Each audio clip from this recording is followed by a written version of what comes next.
What's up? What's up, everyone? What's up? This is still the great teacher here with yet another lesson.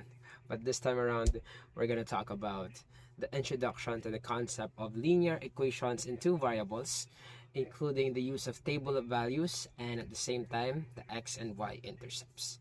Let's just jump right into it. For this specific lesson, here we have our two learning targets. First, we're going to start with representing what a linear equation is in two variables through graphing and table of values. Afterwards, we're also going to identify certain properties, in particular the x and y intercepts of LETV.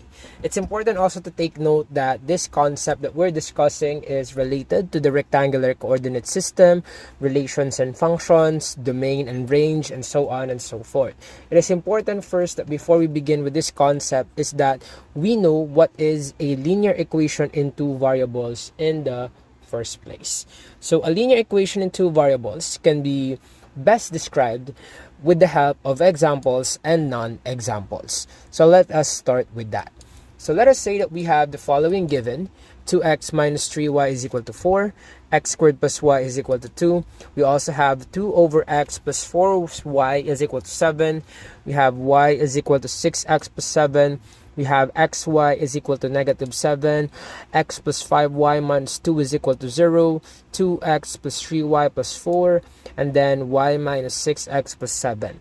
Now, we're going to help in defining these concepts later using the title itself. But before that, we will try to define it using examples and non-examples.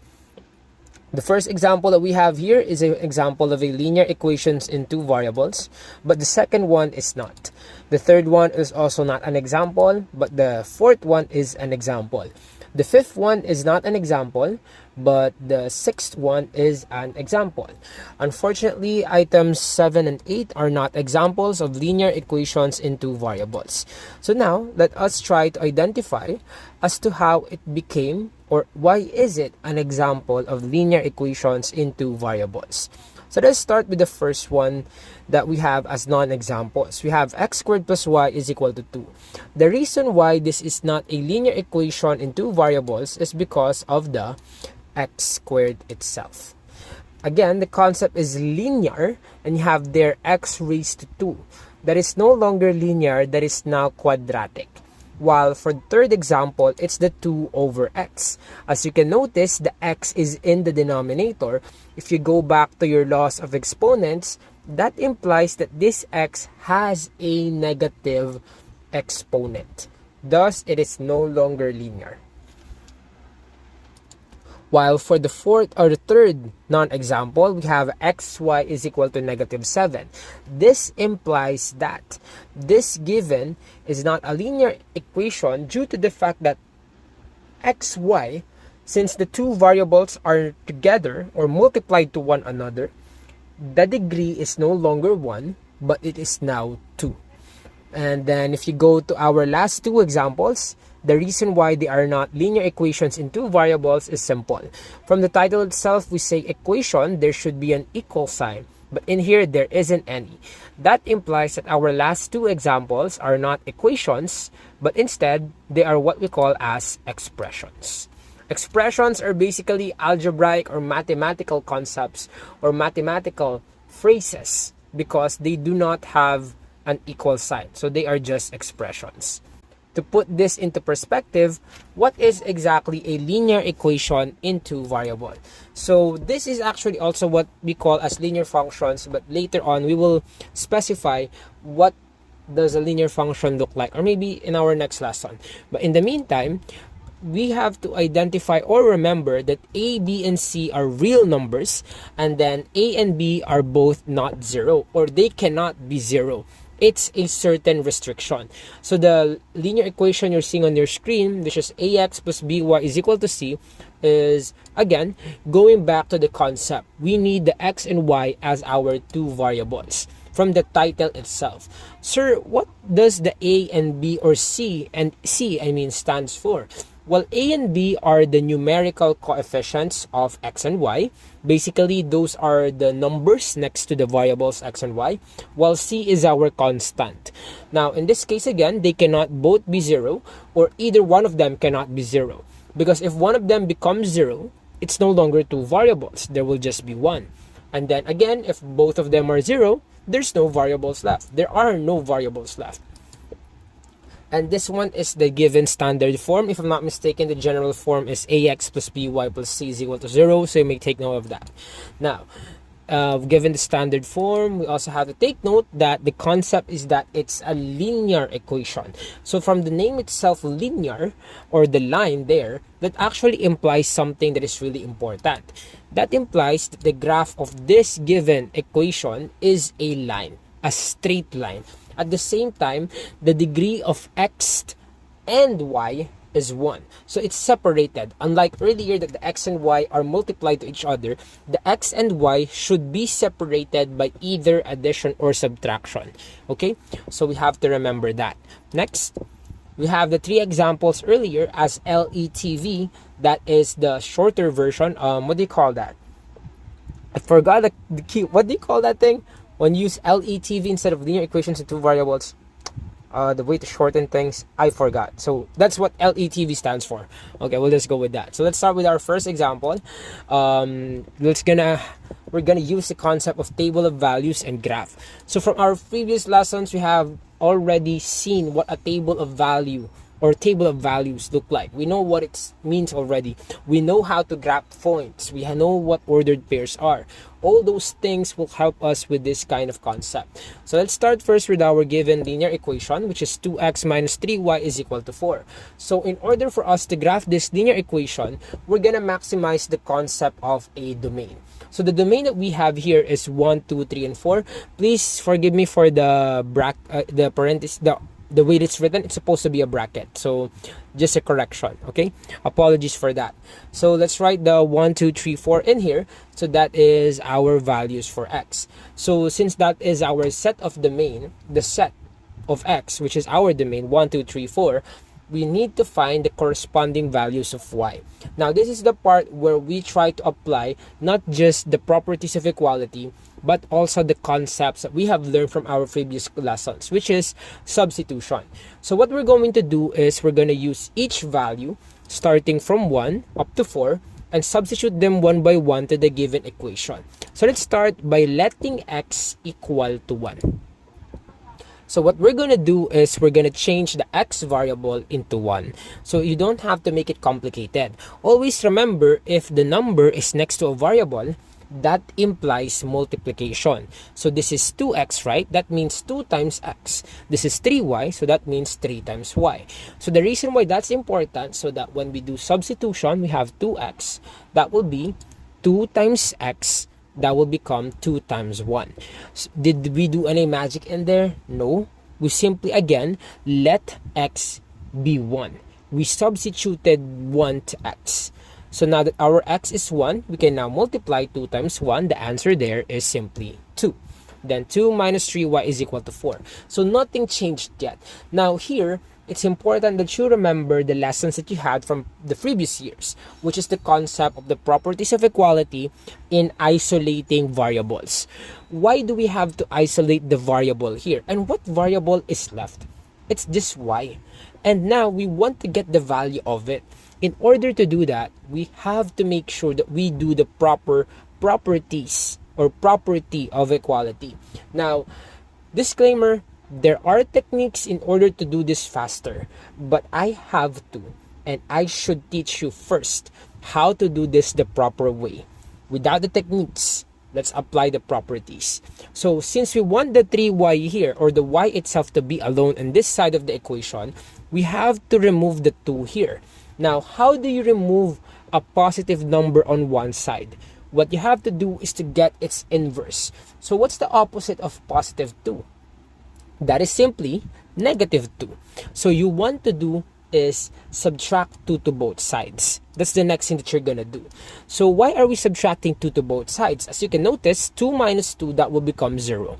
4 minus 2, that will become 2. So now you only have negative 3y left. in this side of the equation. Always remember, class, when we have an equal sign, there are two sides of the equation. The left side of the equal sign and the right side of the equal sign. Those are the important things that you have to remember. Now, we want the y to be isolated. At first, we did the subtraction property of equality so that the 2 can be removed and we have negative 3y left. Now, should we simply add 3 to both sides? No, we cannot do that because that's not the inverse of this term right here. Negative 3y, as we want you guys to understand, let's go back a little. We said earlier that if a number is next to a variable, that implies multiplication. So what is the opposite of multiplication? That is basically division. Now, the division property of equality doesn't have to be complicated. All you have to do is look at the variable that you wish to isolate. So I want to isolate y. Now, what is next to our y variable? It's none other than negative 3. So whatever it is that is next to the variable that you wish to isolate, use that as the divisor in dividing both sides. So divide both sides by negative 3 so that we can cancel out the negative 3 in here. So we can simplify that. Negative 3 divided by negative 3 is equal to positive 1. So you have y left. And 2 divided by negative 3 is equal to negative 2 over 3. Sir, why did the negative sign go up? Why didn't it become like 2 over negative 3? Always remember, there is no such thing as a negative denominator. And the reason why we're putting the negative sign above is because, remember, when you're dividing a positive number by a negative number, the answer will always be negative. To put that in a general form of explanation, if you are dividing two things of different signs, the answer will always be negative. Okay? Take note of that. So that means that when your x is equal to 1, the corresponding value of y is none other than negative 2/3. So that's how it works. And we can write this as an ordered pair, 1, negative 2 over 3. That's your first ordered pair. Now let's continue with our next values because it's important for you to practice this. So let's let x equal to 2. So in this case, instead of changing x to 1, we will now let x become 2 so that we can get the corresponding value for y. So substituting that, we'll have 2 times 2 minus 3y is equal to 4. 2 times 2 is equal to 4, minus 3y is equal to 4. Same case as earlier, the first step is the addition property of equality or the subtraction property. Since this is positive 4, the opposite of a positive 4 is negative 4. So we subtract 4 to both sides. 4 minus 4 is 0, both for the left and both for the right. So we will have negative 3y is equal to 0. Similarly as earlier, the next step is dividing both sides by whatever it is next to the variable so that we can isolate the variable and get its value. So divide both sides by negative 3. The answer is simply y is equal to 0. Sir, why did y become 0? Always remember that if you're dividing 0 by any number except 0 itself, the answer will always be 0. Because if it's 0 divided by 0, that is not equal to 0 or 1, that is actually equal to undefined.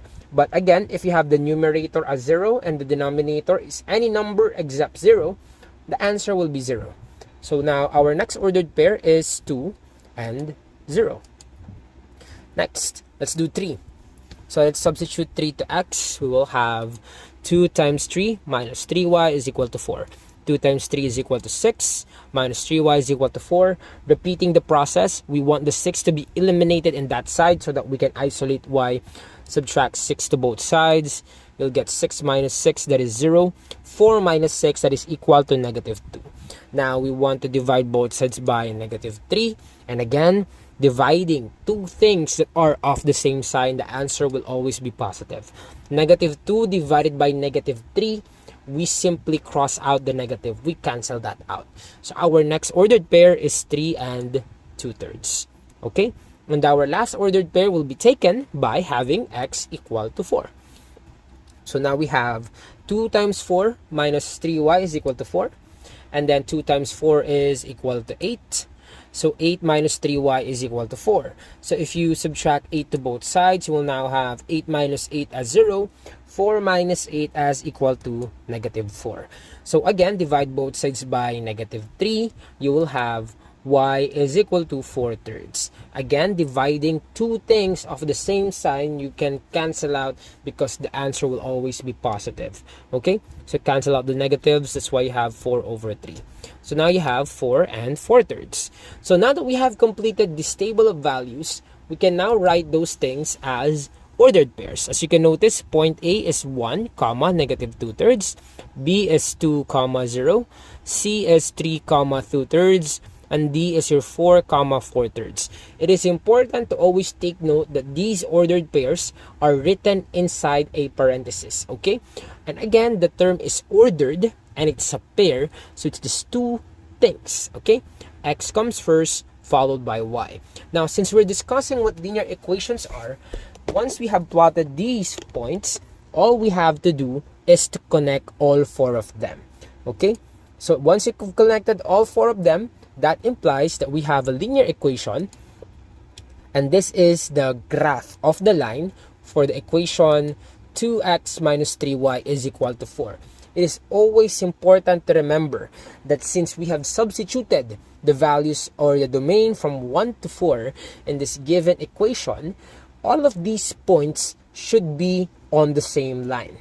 If not, there must have been something wrong with your computation. That's why it's important, because again, the concept is a linear equation. So all of those ordered pairs are part of the solution. Or basically what I'm trying to say is all of those 4 points should be found on the line. Now let's have one more example. I think we have 2 more based on the slide that we had at first. So let's go with the next one. This is x plus 5y minus 2 is equal to 0. So again, let's start with our domain 1 to 4. Again, apologies, it should have been a bracket. But in this case, let's continue. So let's make x equal to 1. So this will be 1 plus 5y minus 2 is equal to 0. Now, guys, do not panic when you see something like this. Always go back to what we call as combining like terms. You have here 1, and then you have here negative 2 or minus 2. Both of them are numbers or integers. So you go back to that. So what is 1 minus 2? The answer there is simply negative 1. So why is it negative 1? Because 1 is smaller than 2. And you're subtracting 2 from 1. So basically you have a credit of 1. So it's negative. Now, same case with earlier, we want the y to be isolated. And there we have a negative 1. So we add 1 to both sides. So if earlier we are subtracting because the given terms that are left with the variable is positive. Now it's negative, we want to eliminate it. We want to isolate the variable y. That's why we add instead. Negative 1 plus 1 is 0, and 0 plus 1 is equal to 1. So again, now that we have that out of the way, we want to isolate the y variable, divide both sides by 5. So you will now have y is equal to 1/5. That's it. That's our first pair. Next, how about if it's 2? So let's substitute x as 2. And as you can notice, you have there 2 and minus 2. If you solve that, the answer is 0. So you'll be left with 5y, and that is equal to 0. Divide both sides by 5, and the answer will simply be y is equal to 0. Why is it 0 again? Because 0 over 5 is equal to 0. Again, if the numerator is 0 and the divisor is any number other than 0, the answer is always 0. So that's your second pair. Now let's go with the third one. Let's have 3 as our x. So change your x into 3. 3 minus 2, that will be equal to 1. So we have 5y plus 1 is equal to 0. Now it's positive 1. We want to eliminate this thing, and we want the y to be isolated here. So we subtract 1 to both sides. So now 1 minus 1 is 0. So 0 minus 1 is equal to negative 1. So you have 5y is equal to negative 1. And then divide both sides by 5. Your answer for y is negative 1/5. And that's it. That's your third pair. Next, let's go with number 4. Let's change x into 4. So 4 plus 5y minus 2 is equal to 0. Now we have 4 minus 2, that's equal to positive 2. So we'll be left with 5y plus 2 is equal to 0. We subtract negative 2 to both sides so that the 5y will be isolated on the left side of the equation. That will give us 5y is equal to negative 2. Divide both sides by 5 to isolate the y variable. The answer will be y is equal to negative 2/5. So that is our fourth ordered pair, and we can graph that on the rectangular coordinate system, and it will look like this. Now, as you can see, those points, all of them again should lie on the same line.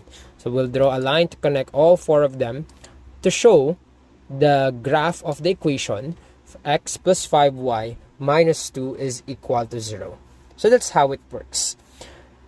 Later on, you will realize that, oh, that's how you do table of values, that's how you substitute, that's how you solve. Later, we're gonna make it much easier. We're just gonna use 2 numbers as our things to let or substitute, but that will be for later.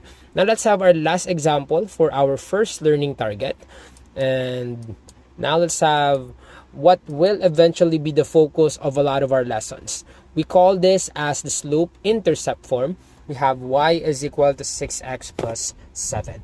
So in this case, we again will work on the domain 1, 2, 3, and 4. This one is the easiest because this is a certain kind of linear equation in a certain form. This is actually our linear function. We'll explain that in the future. So in this case, you still use the domain from 1 to 4. Again, apologies with the brackets. It's supposed to be brackets instead of parentheses. Now, substitute 1 to x. You'll have y is equal to 6x plus 7. Change your x to 1. That will be y is equal to 6 times 1 plus 7. 6 times 1 is equal to 6. And then add 7 to that, you'll get 13. So that's your first number. Again, it's much easier, right? There's no addition or subtraction property because as you can notice, the y is alone already. Ayan. That's what makes the... How do I say this? That's what makes the slope intercept form lovely because the y is already alone. All you have to do is substitute. So let's do the second one. So we'll change x to 2. 6 times 2, that is equal to 12. Add 7 to that, you'll get 19. So now if you have x is 2, your y is 19. Third, let's make it 3. 6 times 3, that will be equal to 18. Plus 7, that will be equal to 25. And lastly, what if it's 4? 6 times 4, that will be equal to 24. Plus 7, that will be equal to 31. Can you do something for me? Okay, that's 31 pala, not 21. But 31 is the answer. So again, we graph those things, we plot those points, and then connect them with a straight line. So this is the graph for y is equal to 6x plus 7. And those concepts again that we have discussed, substitution, using a certain domain for the table of values in order to have ordered pairs, and to draw the line of the linear equation is our first learning target. It is to represent LETV through graphing and table of values. It's a lot of work maybe, but what makes it important is because the things that we're trying to hit here, the competencies, will help you a lot, not just for grade 8, not just for grade 9 or grade 10, but with algebra altogether. So the process of substitution, the properties of equality, it's gonna bring you or help you out a lot. And with that being said, let's now proceed to our last learning target for today, and that is all about the intercepts. So what makes the intercepts different from table of values? Actually, we're still going to use a table of values if we want to. And the difference is that earlier we are using a domain which is 1 to 4. In some cases, in some resources, you're being asked to use domain from like -2 to +2 or whatever it may be, depending on the concept. It's just substitution anyway. Now, but for intercepts, there's a certain thing that we have to remember. Now, here is the concept. What is an x-intercept? What is a y-intercept? So let's start with the x-intercept. It is the point where the graph crosses the x-axis, and it is obtained by letting y equal to 0. While the y-intercept is the point where the graph crosses the y-axis, and it is obtained by letting x equal to 0. From the name itself, intercept, that's the point where the line passes through the x-axis. Kaya nga siya x-intercept. That's the point where it passes through the x-axis. So the x-intercept should be found by the x-axis and the y-intercept should be found by the y-axis. That's why there's an alternate with the pattern. You make your y0 to get the x-intercept and you make your x0 to get the y-intercept. So with that being said, we can have a table of values looking like this. So if your x is 0 here, we are talking about the y-intercept. If your y is 0 here, we're talking about the x-intercept. So let us start with our y-intercept. So what we're going to do is we're going to make our x equal to 0. So if you do that, you will have 2 times 0 minus 3y is equal to 4. 2 times 0 is 0, so you'll be left with negative 3y equal to 4. You divide both sides by negative 3, and then your y will be equal to negative 4 over 3. We have already explained as to why the negative sign went up. Always remember, if you're dividing unlike signed numbers, the answer will always be negative. And again, it's not possible to have a negative denominator. So that is our, again, y-intercept because x is 0 and you get negative 4 over 3. Lastly, for the x-intercept, we make our y0. So to do that, you'll have 2x minus 3 times 0 is equal to 4. 3 times 0 is equal to 0, so you'll be left with 2x. Divide both sides by 2, so your answer there is equal to 2. Always remember, class, again, we can write ordered pairs with the help of x and y. That's the order. So how did we get 0, negative 4 over 3? Because we are letting x equal to 0 to get the y-intercept. That's the same concept for getting the x-intercept. We make our y0 to get this one. So the first ordered pair that we have should be written as 0, negative 4 over 3, which you can find here by the y-axis because that's our y-intercept. Point B is at 2, 0. As you can notice, that is our x-intercept and it's by the x-axis. And again, class, do not forget that with 2 points, you can already draw a line. So this is the graph of 2x minus 3y is equal to 4. So again, earlier we were graphing with the help of 4 points. This time around, we only need 2. But these 2 points are not just points, they are intercepts. Do not exchange the concept of x and y because that will lead you to a wrong graph. Always remember the partnership. If you're looking for the x-intercept, you make your y0. If you're looking for your y-intercept, you make your x0. In this case, let's have another example. Let's say we have x plus 5y minus 2 is equal to 0. Let's get our y-intercept by making x equal to 0. So substitution, we'll make your x 0. We have 5y minus 2. Now the difference between this and the first example is the computation might be a little longer because you need to isolate your variable. So you have 5y minus 2 equal to 0. Let's add 2 to both sides. The reason behind that again is that we need to isolate the y variable. So 5y will be equal to 2. Isolate the y variable by dividing both by 5. Then the answer is y is equal to 2/5. And that will be your y-intercept. 0, 2/5. And then lastly, for the x-intercept, we make our y0. So x plus 5 times 0 minus 2 is equal to 0.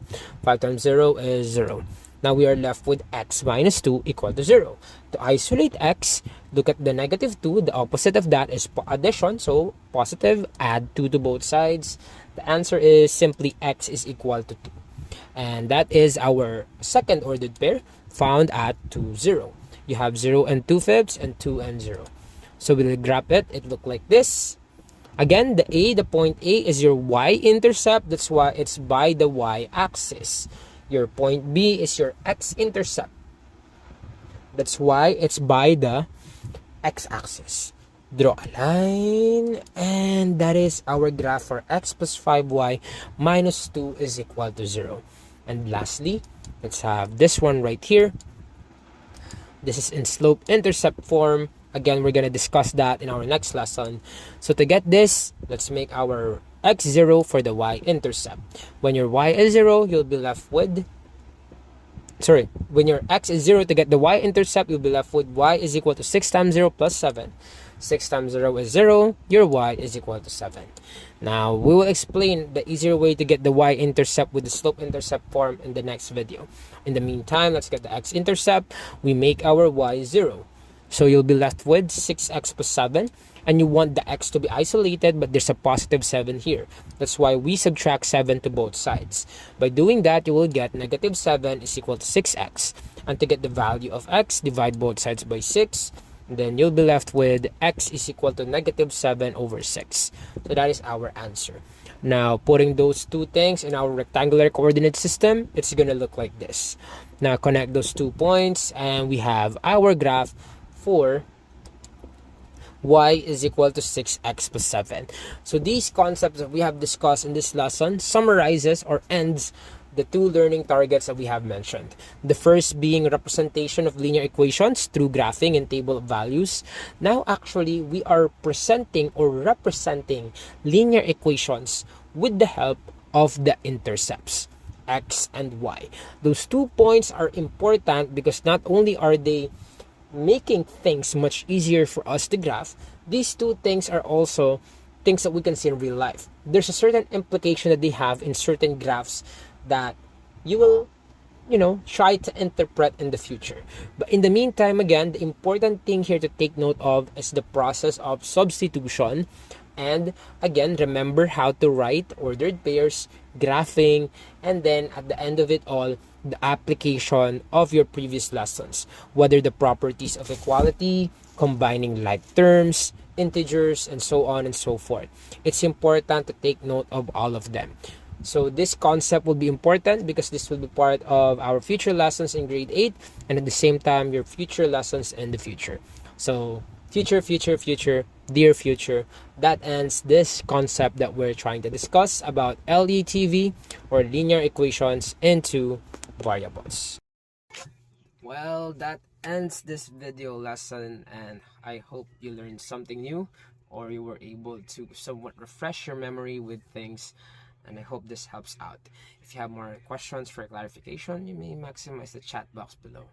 Let's just pretend that I'm actually a YouTuber who will comment or reply to messages in the comments. Who knows? Maybe I will. Maybe I won't. Who knows? But hope you guys learned a lot from these videos. And I hope you are doing well. And you are able to rest. At the same time, you're not panicking. Just keep on learning. And hopefully, math will go right with you. Because at the end of the day, mathematics is for everyone. Everyone is a math person. Hashtag I am a math person. I'll see you guys. Always remember what's up. That's respect.